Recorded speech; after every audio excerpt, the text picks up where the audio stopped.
Hey, it's RJ, and welcome to a new type of video. These are impression videos where I just do it, no script or anything, just straight out of the mouth here. Great intro, I know. Anyways, today for our first episode is Star Wars BattleFront Beta. Holy God, what a beta. And what a game at that. Oh my God, it's really good. I mean, I find it that it's surprisingly good for a Star Wars game because I know Star Wars didn't really have a good history with games like lately, as far as I know. I mean, definitely not Connect Star Wars. Oh, good God, let's just not even mention that.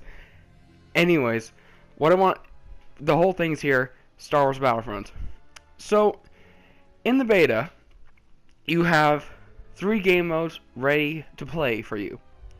You have Survival Mode, where it's pretty much you survive against a horde of stormtroopers, and you can play with co-op or split screen or by yourself.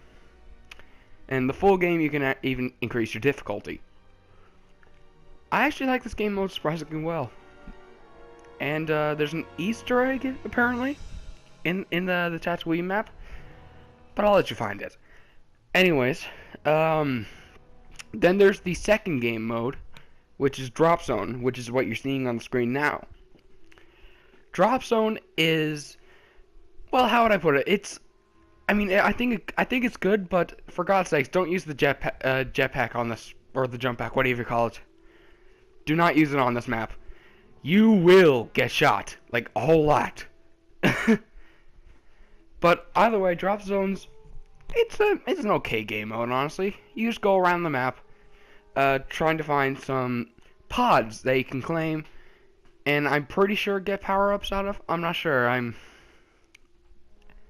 probably getting mixed up with survival now. Anyways, so Drop Zone is basically any kind of FPS you played, and you just throw out some special bombs. Oh, right! I forgot to mention the special abilities. How could I forget? In the game, there are these special abilities or cards you can get, and they can even help you battle. Like there's a cycler rifle that's pretty much like a sniper rifle that you can use almost every single time it fills up. And then there's the before mentioned jump pack, which is exactly what it says. It's a pack that boosts you to like another location really fast, which I find myself using it a lot more than usual.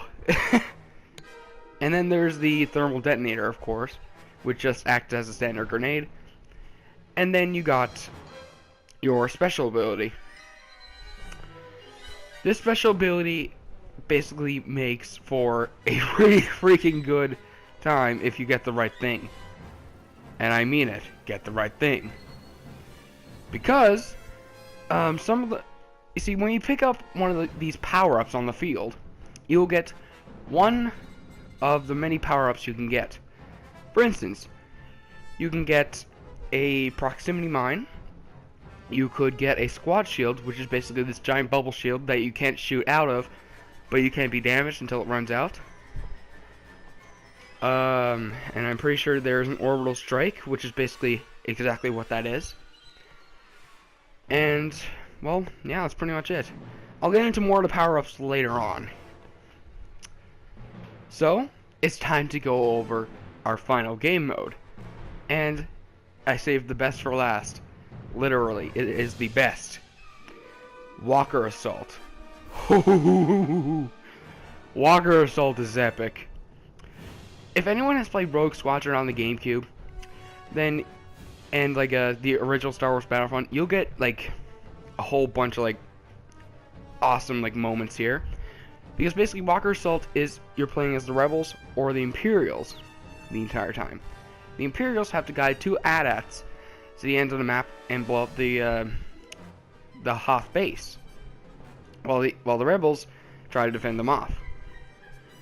And, well, that's pretty much it. Except when you go around the battlefield, you can pick up like a whole bunch of different power-ups, like vehicle power-ups. Which, like, if you're Imperial, you can be in an AT-ST, which surprisingly, goes slow, which actually doesn't surprise me.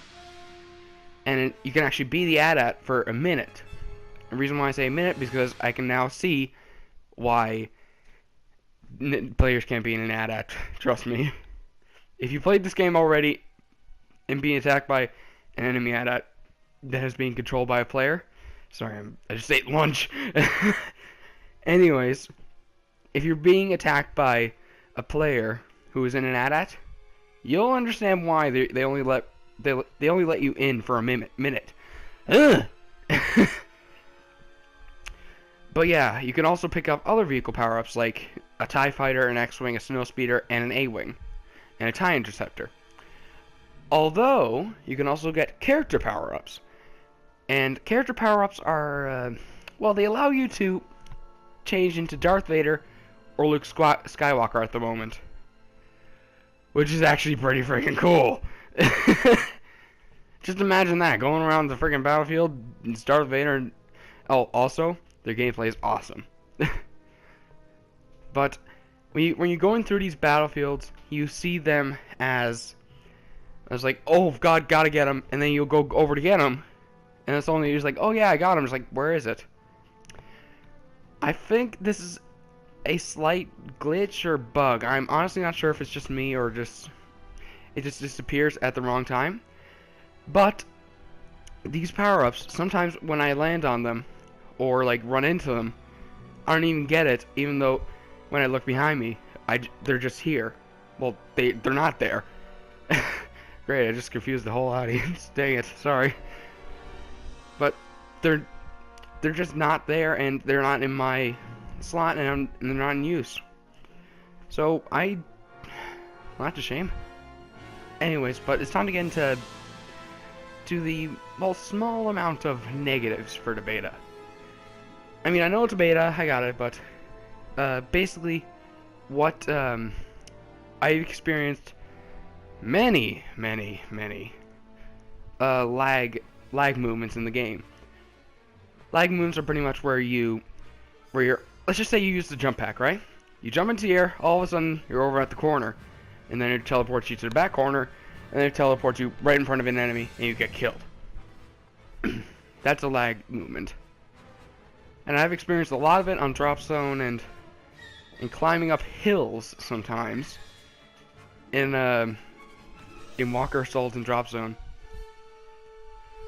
But other than that, that's pretty much all of where the glitches are. Just a slight request from me. When you're playing the Walker Assault, it doesn't matter what the rebels do. The Imperial will win. I'm serious. The entire time you're going in to go stop the AT-ATs is impossible. They have too many forces on them. There's not enough X-Wings or AT-ATs. Well, not AT-ATs, A-Wings, sorry. There's just not enough of that for the rebels, and while the Imperials have all this stuff they can use, and there's too much of it. And I feel like, honestly, they should have, like, they should even it out so, like, they could, you know, actually have some variety in it. Seriously, I have not been in a match where I lost to rebels. And when you're on the rebel sides, you will know the Imperials won every single time.